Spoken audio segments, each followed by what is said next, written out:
आज हम बात कर रहे हैं आशीष क्रिश्चियन की, जिन्होंने परमेश्वर से एक नई जिंदगी पाई, जो कभी खुद के लिए अलग और समाज के लिए कुछ और ही बनकर जीते थे। चर्च में जाता था तब सबको मैं अच्छा लगता था कि ये कितना अच्छा बच्चा है, अच्छा है, डाया है, लेकिन सही में तो मैं वो था नहीं, क्योंकि जब चर्च छूटने के बाद मैं जाता था तो दूसरे दिन से मेरी लाइफ तो वही थी जो परमेश्वर को भाती नहीं थी। आशीष दोहरी जिंदगी जीते हुए बड़े हुए और धीरे धीरे वो गलत संगति के दलदल में धंसते चले गए और इसी बुरी सोहबत के कारण ना ही वो अच्छी नौकरी कर सके और ना ही किसी व्यवसाय में सफल हो सके। और जब उनकी शादी की बात शुरू हुई तो आशीष की मुलाकात शीतल से हुई। फिर हमने पापा मम्मी से बात किया, कुटुंब में शीतल ने अपने घर वालों को बात किया और शीतल ने मुझसे शादी करने का फैसला किया। शीतल और आशीष की शादी के कुछ समय बाद ही उनमें तकरार होनी शुरू हो गई। जो उनकी आदतें थी या उनको मिसअंडरस्टैंडिंग हम दोनों में जो ज़्यादातर क्रिएट होने लगी थी, तो उससे मैंने सोचा मेरी हंसी जैसे खो गई थी। और ऐसे झगड़े हो गए कि एक दिन तो ऐसा हुआ कि हम डिवोर्स ले ले और शादी को तू अपने घर चली जा, मैं अपना काम कर लूँगा, ऐसा झगड़ा हो गया। मैंने गॉड को बोला कि या तू मुझे ले ले या फिर तू आशीष को बदल दे। परमेश्वर ने शीतल की इस वेदना भरी प्रार्थना का उत्तर दिया और अगली सुबह आशीष को उसका एक मसीही मित्र मिला। तो मेरा जो फ्रेंड था अनुपम, और वो मुझे मिला और मुझे बोला आशीष कैसा है, तो मैंने भी बोला हाँ अच्छा है, शांति है मुझे।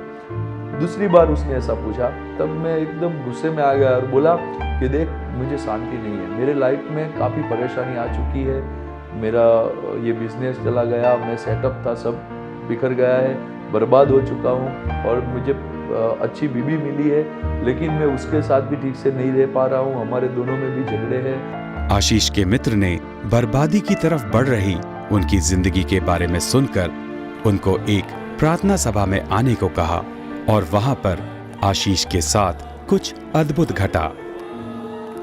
और वो गीत जब गा रहे थे, परमेश्वर की स्तुति कर रहे थे, तभी मेरे साथ कुछ होता था।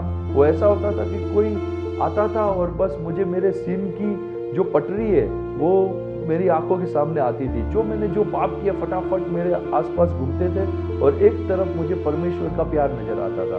वो दोनों के बीच में मैं परेशान बैठा रहता था, बस अपने मैं ऐसा लगता था मैं रो पड़ूँ ये सिचुएशन में, लेकिन मेरे को रोना भी अच्छा नहीं लगता था, मैं रोना भी दबा के बैठा हुआ था। वही टाइम पे घुटनों पर गया और यीशु मसीह से फिर मैंने क्षमा मांगी, प्यारे प्रभु यीशु मुझे माफ़ कर दे, मैं तेरे पीछे चलना चाहता हूँ। और फिर मैंने बाहर जाके मेरे पॉकेट में पैकेट था वो निकाल दिया, घर में जाके जो दारू की बोतल थी वो सब फेंक दी। जैसे इम्पॉसिबल होता है, प्रभु ने इतना बड़ा चमत्कार कर दिया। जैसे उनको तो इतनी लत थी कि सुबह से लेके शाम तक, रात तक लाइक यूज्ड टू ड्रिंक, लेकिन तो भी प्रभु ने एक ही मतलब 3 दिन में, जैसे इम्पॉसिबल होता है।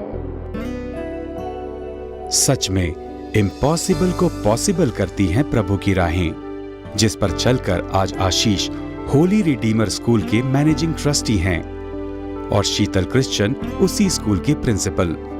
जब हम प्रभु यीशु से संगति रखते हैं तो वो हमें आशीषित करते हैं। जैसा बाइबल की पुस्तक नीति वचन के 10:22 में लिखा है, यहोवा के वरदान से जो धन मिलता है उसके साथ वह कोई दुख नहीं जोड़ता।